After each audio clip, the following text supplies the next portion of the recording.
vous invite à rentrer. Donc, on se retrouve dans la cabane à sucre. C'est ici que toute la magie opère. C'est ici qu'on récolte toute l'eau d'érable de nos 5500 érables.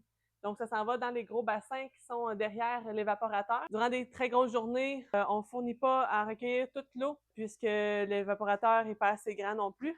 Donc, durant la journée, on a une osmose inverse.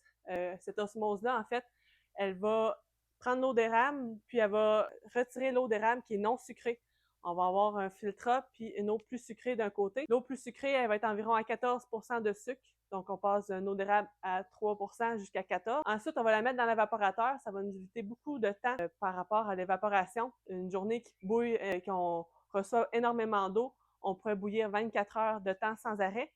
Mais en concentrant l'eau avec l'osmose inverse, on peut bouillir environ 4 à 5 heures par jour. Ça nous évite beaucoup de temps, autant humaine que d'énergie fossile pour faire fonctionner l'évaporateur. L'évaporateur, c'est un énorme chaudron qui apporte l'eau d'érable en ébullition. Donc, c'est un système de serpentin. Donc, l'eau d'érable, elle arrive tout au fond de l'évaporateur, juste ici.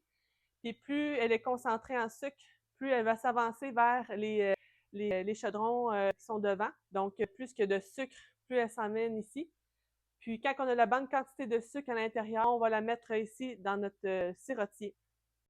Comment on détermine que notre sirop d'érable est prêt? C'est avec la quantité de sucre qu'il y a à l'intérieur. Puisque s'il n'y a pas assez de sucre à l'intérieur, il va avoir tendance à fermenter, il va moisir. Donc, c'est un sirop d'érable qui ne se conservera pas à long terme. Si au contraire, il y a trop de sucre, il va avoir tendance à cristalliser. Donc, comme dans cet exemple ici, de la petite bouteille avec le cristaux à l'intérieur. Donc, c'est un sirop d'érable qui est à plus de 68 de sucre. Donc, c'est vraiment fait un gros cristaux. Dans une petite bouteille, ça fait un petit cristaux. Dans un gros baril, ça fait un énorme cristaux. Ensuite, c'est 66,6 de sucre qu'on veut pour vraiment avoir une bonne conservation à long terme. Donc, on valide ce chiffre-là plusieurs fois dans la journée pour avoir un très bon sirop d'érable. Vous avez sûrement remarqué les petites bouteilles qui se trouvent juste au haut de notre tête ici. Donc, on prend un échantillon pour chaque baril que l'on fait durant la saison. Pour voir aussi par rapport à la couleur et la quantité de sirop d'érable qu'on fait, puisqu'on n'a aucune incidence, aucun contrôle sur la couleur ni le goût. On va voir aussi une variation de la couleur, c'est vraiment dû à la température à l'extérieur. Donc, plus les journées sont fraîches, plus on fait du sirop d'érable qui va être doré. Plus les journées sont un petit peu plus chaudes, donc en plus en fin de saison, là, vers la mi-avril, fin avril, on va avoir un sirop d'érable plus foncé.